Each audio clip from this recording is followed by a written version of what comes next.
حمدا لبارئ الأنام ثم الصلاة والسلام ما لاح في دوح حمام على رسول العرب وأهله وصحبه ومن تلا من حزبه سبيله في حبه على ممر الحقب وبعد. يقول الله سبحانه وتعالى بعد أعوذ بالله من الشيطان الرجيم ولقد خلقنا الإنسان ونعلم ما توسوس به نفسه ونحن أقرب إليه من حبل الوريد إذ يتلقى المتلقيان عن اليمين وعن الشمال قعيد ما يلفظ من قول إلا لديه رقيب عتيد وجاءت سكرة الموت بالحق ذلك ما كنت منه تحيد ونفخ في الصور ذلك يوم الوعيد وجاءت كل نفس معها سائق وشهيد لقد كنت في غفلة من هذا فكشفنا عنك غطاءك فبصرك اليوم حديد. ويقول النبي صلى الله عليه وسلم الكيس من دان نفسه وعمل لما بعد الموت والعاجز من أتبع نفسه هواء ويتمنى أو كما قال صلى الله عليه وسلم. Merci à Allah subhanahu wa ta'ala qui nous a réunis. Chaque fois qu'on a une réunion, c'est une occasion de nous rappeler notre objectif dans ce bas monde. Parce que l'être humain, dans sa nature, il est oublieux. Il oublie rapidement. Des fois même, on peut être réunis ici, on sait pourquoi on est réunis, et on oublie, on commence à rigoler, discuter, parler des choses de ce bas monde. On oublie pourquoi on est là. Alors Allah subhanahu wa ta'ala, il a dit, faites le rappel des profitables croyants. Le croyant, il a besoin d'écouter le bien. Et le prophète sallallahu alayhi wa sallam a dit, le croyant, il n'arrête pas d'écouter le bien jusqu'à qu'il puisse rentrer dans le paradis. Allah subhanahu wa ta'ala, chacun d'entre nous, avant même qu'il vienne au monde, les anges, ils ont déjà écrit le jour de ta naissance, le jour de ta mort. Avec ou sans cause, quand l'heure, elle vient, tu vas partir de ce bas monde-là. Avec ou sans cause. C'est-à-dire même tu peux être chez toi, être dans l'endroit le plus sécurisé dans le monde. Quand ton heure elle est venue, obligé tu pars. Allah dit أينما تكونوا يدرككم الموت ولو كنتم في بروج مشيدة. Allah dit où que vous soyez, la mort elle va vous atteindre, même si vous êtes dans des endroits qui sont fortifiés et protégés. Enfin ça c'est la première certitude qu'on doit avoir. Quand vient le moment, il n'y a aucune protection, aucune précaution qui peut nous protéger de l'ordre d'Allah. Alors le croyant, quand il sait ça, d'une, il se prépare. Et quand c'est un proche qui part, la deuxième chose, c'est qu'il accepte. Il accepte parce que Allah l'avait décidé. Et Allah dit, Kullu nafsin dha'iqatul maut. Chaque âme, elle va goûter à la mort. C'est-à-dire que le chemin que notre frère il a pris là, nous tous on va le prendre. Tôt ou tard, toi aussi tu vas passer par là.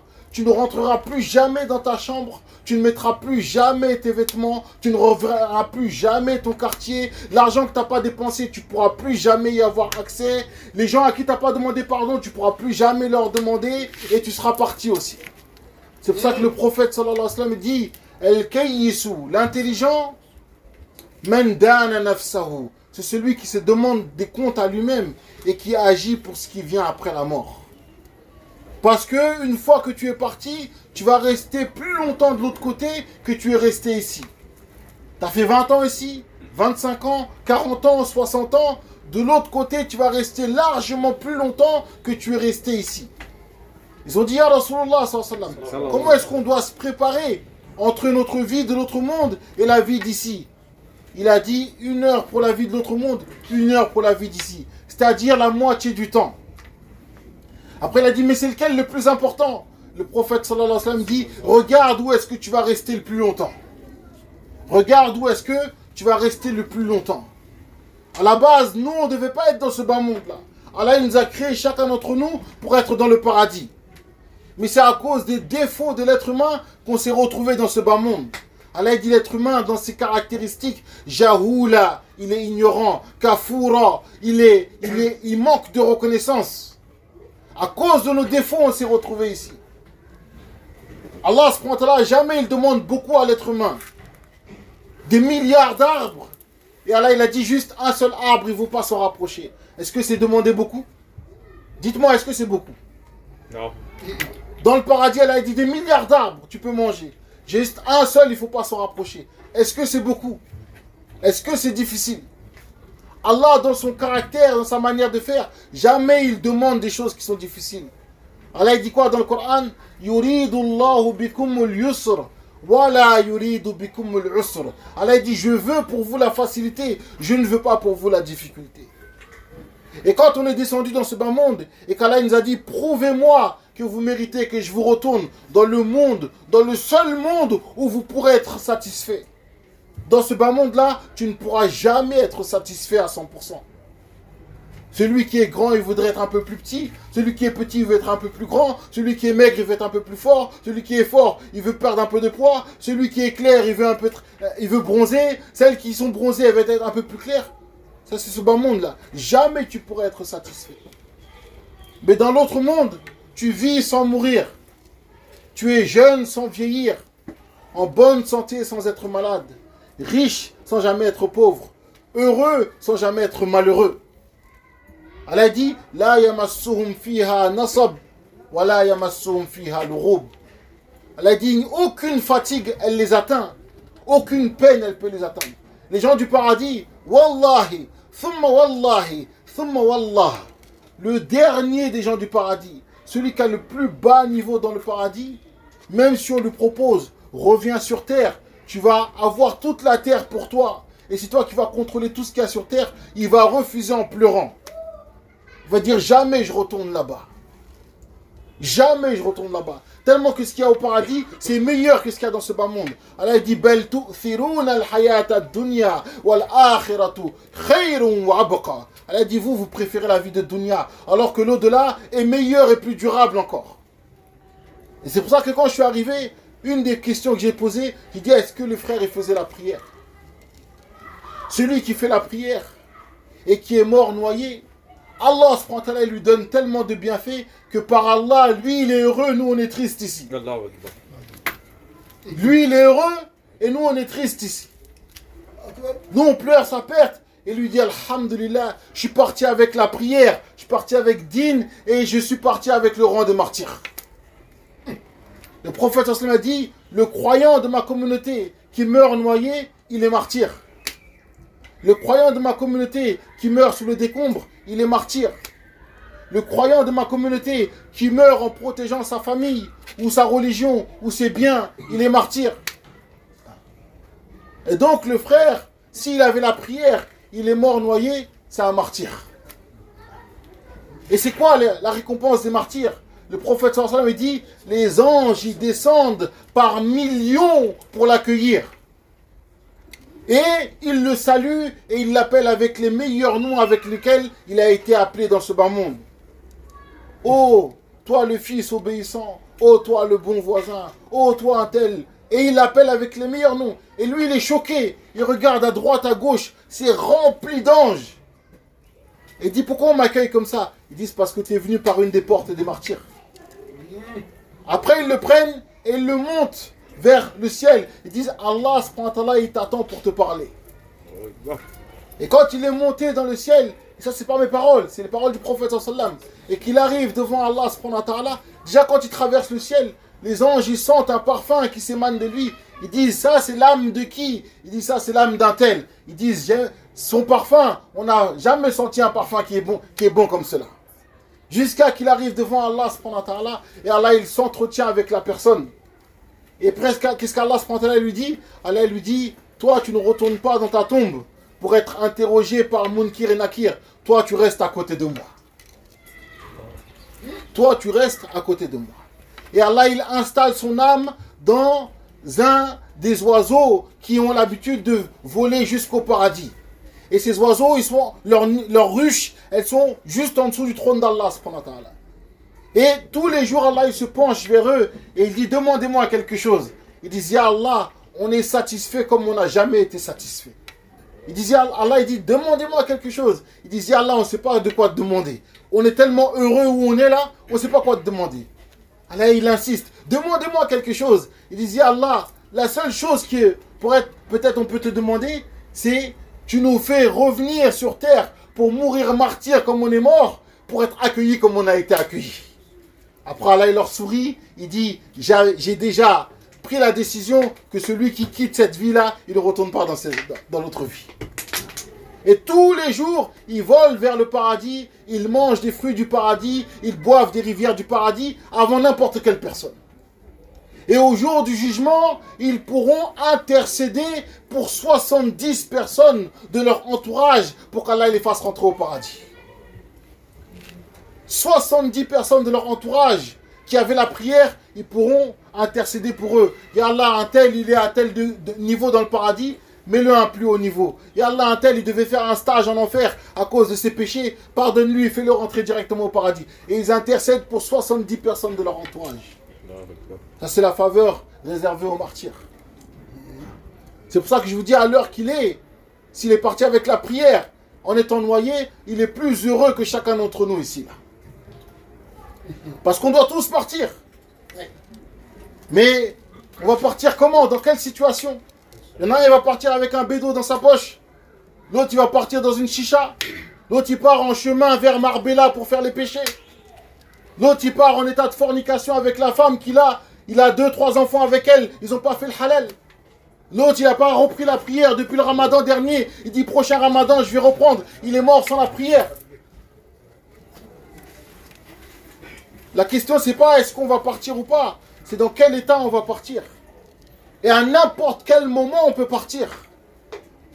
Il n'y a aucune personne qui sait quand est-ce qu'elle va partir. Et tu ne sais pas quand Allah va te faire partir. Toi, tu pars pour des vacances dans un endroit et peut-être que c'est là-bas que tu vas partir. Le prophète sallallahu alayhi wa sallam, il dit, quand Allah il veut faire mourir quelqu'un dans un endroit, il lui donne un besoin à aller chercher dans cet endroit-là pour le faire partir là-bas. Enfin, nous aussi, on ne sait pas quand on va partir. Maintenant, la question qu'on doit se poser, c'est est-ce que je suis en règle avec Allah subhanahu wa ta'ala? Est-ce que je suis en règle avec Allah subhanahu wa ta'ala? Ça, c'est la première question qu'on doit se poser. Allah dit Afa'asibtum annama khalaqnakum abatha wa annakum ilayna la turja'un. Allah dit, vous pensez qu'on vous a créé pour rien et que vous n'allez pas retourner vers nous? Il dit, vous pensez qu'on vous a créé pour rien et vous n'allez pas retourner vers nous? Allah dit, si ce n'est pas pour être jugé, à votre avis, pourquoi est-ce que je vous fais mourir? Des fois, la personne elle est en bonne santé, elle est forte, elle a tout ce qu'il faut, elle meurt quand même. Allah dit, c'est parce qu'il y a un jugement qui t'attend. Si ce n'était pas le jugement qui t'attendait, ta santé et ta force là, ça te permettrait de rester en vie 100 ans, 200 ans, 1000 ans même. Tellement qu'il fait attention à ce qu'il mange, il fait attention à son corps. Allah dit, mais il y a un jugement qui vous attend. Même si tu es dans la meilleure santé, tu finiras par partir. Parce qu'il y a un jugement qui nous attend. Enfin, le prophète dit, l'intelligent, c'est celui qui prépare pour ça. Parce que, wallah, on est dans ce bas monde-là, rempli de distractions, rempli de choses pour te faire oublier, te faire tourner la tête. T'es pris par ce bas monde-là, comme Allah dit, Allah dit, les choses de cette vie-là, elles vous ont occupé jusqu'à que vous allez visiter les tombes. Jusqu'à que vous allez rentrer dans les tombes. À ce moment-là, la personne, elle se réveille. Elle dit, j'ai pas fait ceci, j'ai pas fait cela. J'ai pas demandé à mes parents s'ils sont satisfaits de moi. Parce que si tes parents ne sont pas satisfaits de toi, même si tu as fait toutes les bonnes actions qui puissent exister, tu ne peux pas accéder au paradis. Mais qui s'en soucie? À part celui qui est mort. Celui qui est mort maintenant, c'est son souci. Il se dit, est-ce que j'ai demandé la satisfaction de mon père et de ma mère avant de partir ou pas? Parce que s'il n'y a pas leur tampon dans ton dossier il est refusé. Le prophète sallallahu alayhi wa sallam, il a dit, il y a des actions qui font que même si tu viens martyr, si ton père et ta mère ils ne sont pas satisfaits de toi, tu es sur Al-A'raf. C'est un côté entre l'enfer et le paradis. Tu peux ni rentrer au paradis, ni rentrer en enfer. Tu es bloqué jusqu'à qu'Allah te débloque. Et le martyr, le prophète sallam, il dit, Allah lui pardonne tous ses péchés, sauf les dettes. Et combien d'entre nous, on vit avec les dettes comme si on n'allait pas mourir? Des dettes qu'on n'a même pas mis dans notre testament que je suis endetté. Et que les gens de notre famille ne savent même pas qu'on est endetté. Et wallah, si tu as une dette, le prophète sallam dit, ton âme, elle ne trouvera jamais le repos jusqu'à ce que cette dette soit payée. Et combien de personnes ils vivent avec des dettes? Ils disent, je les carotte, je les carnat, ça y est, je l'ai coupé, je l'ai court-circuité. Et de l'autre côté, il ne sait pas ce qu'il attend. Le prophète sallam dit, celui qui prend une dette sans l'intention de la payer auprès d'Allah, son nom, c'est pas écrit son nom, c'est écrit voleur. Le voleur fils d'un tel. C'est plus écrit son nom, Abdullah ou non, c'est écrit le voleur fils d'un tel. Il prend une dette avec l'intention qu'il ne va pas la payer. Et s'il a l'argent pour le payer et qu'il ne le paye pas, tous les jours, Allah il diminue la valeur de ses actions. Ils ont ramené un corps. Le prophète sallam allait faire la prière de janaza sur lui. Il a dit, est-ce qu'il a des dettes? Ils ont dit oui. Le prophète sallam il s'est enlevé. Il a dit, vous priez sur lui, moi je ne prie pas sur lui. Allah au jour du jugement, il va rétablir l'ordre, la vérité et la justice.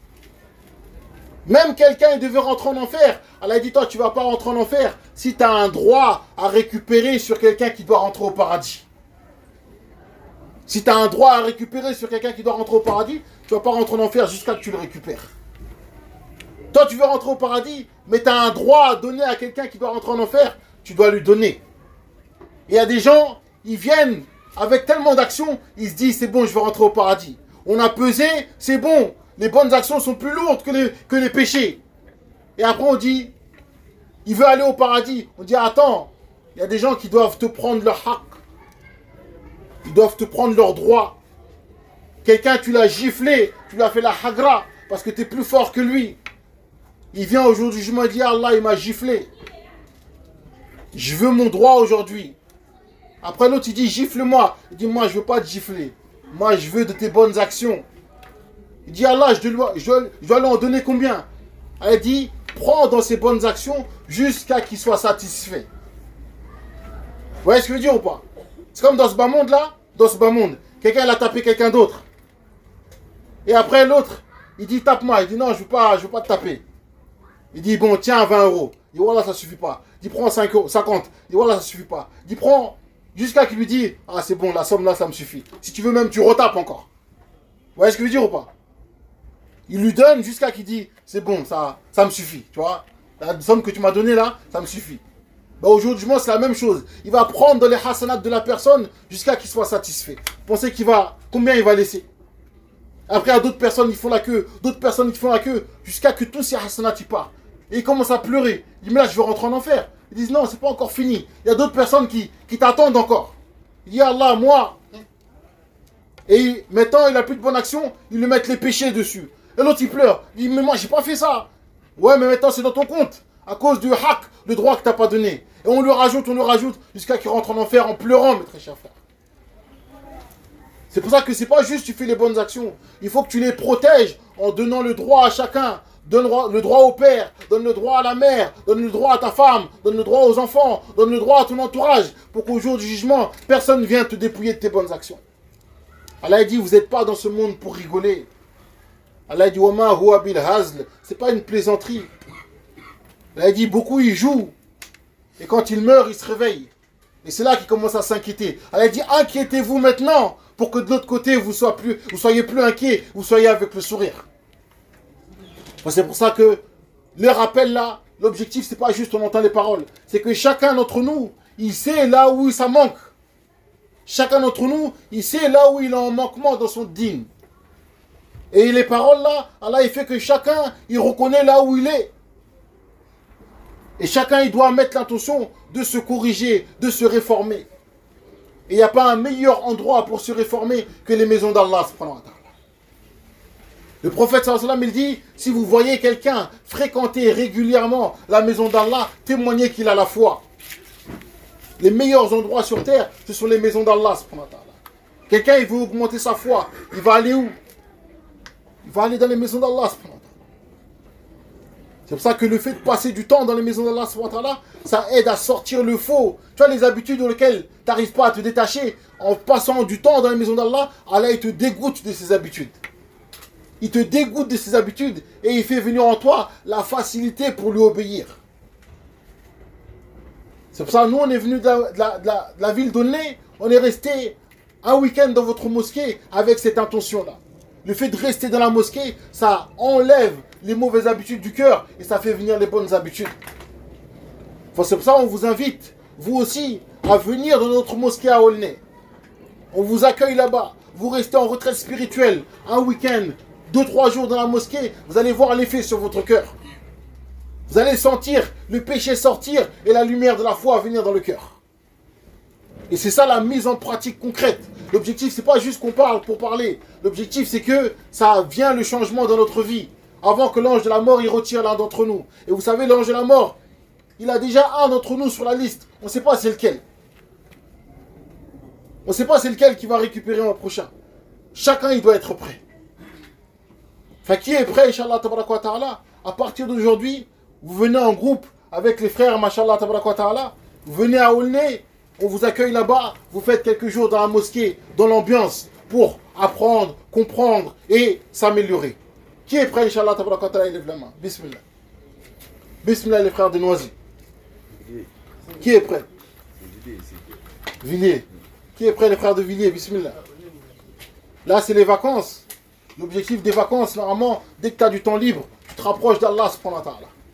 Nous, aujourd'hui, on dit, je tue le temps, il n'y a rien à faire, c'est la galère. C'est parce que, wallah, la personne qui dit ça n'a pas compris son objectif sur terre.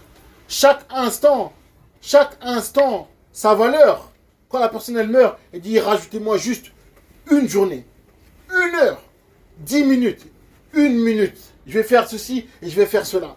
Alors là, on est encore en vie, il faut en profiter. Enfin, qui est prêt, Inch'Allah, tabaraka wa ta'ala? Ils viennent un week-end, 2-3 jours avec nous à la mosquée d'Aulnay. Bismillah. Qui est prêt, Inch'Allah, tabaraka wa ta'ala? Le premier courageux, il dit, moi, je suis prêt, Inch'Allah. Bismillah. Les choses de cette vie-là, ce dunya, jamais il va laisser la personne. Toujours, il dit, la personne, elle est occupée avec dunya jusqu'à que la mort, elle arrive. Et après, à ce moment-là, tu te rends compte que tu pars avec rien des choses sur lesquelles tu as fait l'effort. Il y a des gens, ils ont mis de l'argent à plat, même cet argent, ils n'en ont pas tiré profit. Il part, il n'en a même pas profité. Il a eu juste la fatigue. Et les autres, ils vont avoir la dépense. Enfin, l'intelligent, c'est celui qui, dans son compte, il a les bonnes actions. Rempli. L'ange de la mort, il vient de récupérer. Il dit, j'ai été préparé pour ce jour depuis longtemps. Les Sahaba, l'ange de la mort, il vient les récupérer. Ils partent avec le sourire. Jusqu'à qu'il y en a un, il a dit à l'ange de la mort, il a dit, ça fait longtemps que je t'attends. Ça fait longtemps que je t'attends. Enfin, qui est prêt, Inch'Allah, tabaraka wa ta'ala? Bismillah. Alors, c'est qui le premier là qui va mettre son nom, Inch'Allah, tabaraka wa ta'ala? Tous les autres, ils vont être dans son compte aussi. Bismillah. Aujourd'hui, là, déjà, aujourd'hui, ceux qui sont prêts aujourd'hui. Aujourd'hui, c'est chaud. Non, ça va, il fait pas trop chaud, non? Qui est prêt aujourd'hui, Inch'Allah? Aujourd'hui ou demain? Pour le week-end prochain, toi, tu es prêt? Vas-y, le week-end prochain, Inch'Allah. Comment il s'appelle le frère? Magassa Mojibo, Inch'Allah. Qui d'autre avec lui le week-end prochain, Inch'Allah? Stade, Inch'Allah. Comment tu t'appelles? Irfanullah. Qui d'autre, Inch'Allah? Le week-end prochain. Bismillah. Tarek de Gongré ou avec le massage sur l'épaule gauche? Tarek, c'est bon? Inch'Allah, Tarek aussi, Inch'Allah. Qui d'autre, Inch'Allah? Qui d'autre le week-end prochain, vous venez, vous passez le week-end dans la mosquée? Ça va faire du bien au cœur incroyable. Parce que toujours on dit, il n'y a pas le temps, il n'y a pas le temps. Là, tu prends le temps pour bien profiter, pour apprendre, pour avancer. Quelqu'un, il veut avancer de quelque chose, il doit donner du temps. Sinon, on ne libère pas du temps et on dit on veut avancer dans le dîn. C'est juste du blabla, mon frère. C'est juste du blabla. Il dit je veux, mais il ne libère pas. C'est juste du blabla. N'importe quelle chose dans ce bas monde, tu dois libérer du temps. Qui est prêt, Inch'Allah, le week-end prochain? Bismillah. Est-ce qu'il y en a un ici, là, il est satisfait de son niveau dans la religion? Il n'y a personne, on est d'accord. Chacun, il espère plus. Ou il y en a, pour lui, il est arrivé. Pour lui, normalement, il n'y a que le paradis qui l'attend. Il n'y a personne, c'est vrai ou faux? Enfin, si on n'est pas satisfait, on doit fournir davantage d'efforts. Qu'Allah nous fasse comprendre, Inch'Allah Ta'ala. Vous essayerez de compléter le groupe. Maintenant, Inch'Allah Ta'ala, qui à partir d'aujourd'hui, il met l'intention, les 5 prières, il les fait à la mosquée, il lève la main, Inch'Allah. Qui met l'intention? 5 prières à la mosquée, Inch'Allah. Qu'Allah l'accepte. Qui met l'intention tous les jours, au moins 2 prières à la mosquée, il les fait, Inch'Allah. Qui met l'intention? Taïb. Qui n'avait pas encore stabilisé sa prière, à partir d'aujourd'hui, il dit, Inch'Allah, ma prière, elle va être stabilisée. Qui, Inch'Allah? Qui d'autre, Inch'Allah? Ok. Maintenant, qui, dès aujourd'hui, là, il sait qu'il a un péché qu'il fait. Il n'a pas besoin de dire. Il a un péché qu'il fait. Et il dit, à partir d'aujourd'hui, ce péché-là, devant Allah, je le laisse, Inch'Allah. Qui met cette intention, Inch'Allah? Bismillah. Qui met cette intention, Inch'Allah? Ah, je vois, il n'y a que des anges ici, il n'y a pas de péché. Soit il n'y a que des anges, il n'y a pas de péché, soit ils ont décidé de continuer avec le péché, en fait. C'est l'un ou l'autre. Qui met l'intention, Inch'Allah? Dès aujourd'hui, il abandonne un de ses péchés. Wallah, les anges sont en train de noter. Et toi, tu as mis l'intention, les anges, ils notent la bonne intention. Et quelqu'un, il n'a pas mis l'intention. Tiens, écoutez bien. Quelqu'un, il a mis l'intention. Même il n'a pas réussi à le faire, c'est compté pour lui comme s'il l'a fait. Mais quelqu'un, il n'a pas mis l'intention, il meurt, il part avec ses péchés. Vous comprenez ce que je dis ou pas? Vous avez compris ce que j'ai dit ou pas? Le prophète sallallahu alayhi wa sallam, il dit, quelqu'un, il a eu l'intention de faire une bonne action. Il n'a pas réussi à la faire, mais son intention était sincère, c'est écrit pour lui comme s'il l'a fait. Mais quelqu'un, il n'a pas l'intention, il ne va pas dire de l'autre côté, et moi j'avais l'intention d'arrêter. Là, c'est trop tard. C'était avant que les anges y notent. Inch'Allah, chacun met l'intention, Inch'Allah. Qu'Allah subhanahu wa ta'ala nous facilite. Qu'Allah fasse miséricorde au frère Missa. Qu'Allah subhanahu wa ta'ala il le fasse rentrer au paradis. Qu'Allah subhanahu wa ta'ala il lui pardonne ses péchés. Qu'Allah il élève ses degrés. Qu'Allah il le fasse parmi les martyrs. Qu'Allah subhanahu wa ta'ala il le ressuscite auprès des prophètes. Qu'Allah lui donne l'intercession au jour du jugement. Qu'Allah il donne la patience à sa famille. Qu'Allah subhanahu wa ta'ala leur donne la récompense de leur patience. Qu'Allah subhanahu wa ta'ala leur remplace par mieux, Inch'Allah. Qu'Allah subhanahu wa ta'ala il guide toutes les personnes qui sont réunies ici. Ceux qui ont pu venir et ceux qui n'ont pas pu venir. Qu'Allah subhanahu wa ta'ala il descende de la miséricorde dans cet endroit. Qu'Allah subhanahu wa ta'ala il renforce sa famille et ses parents.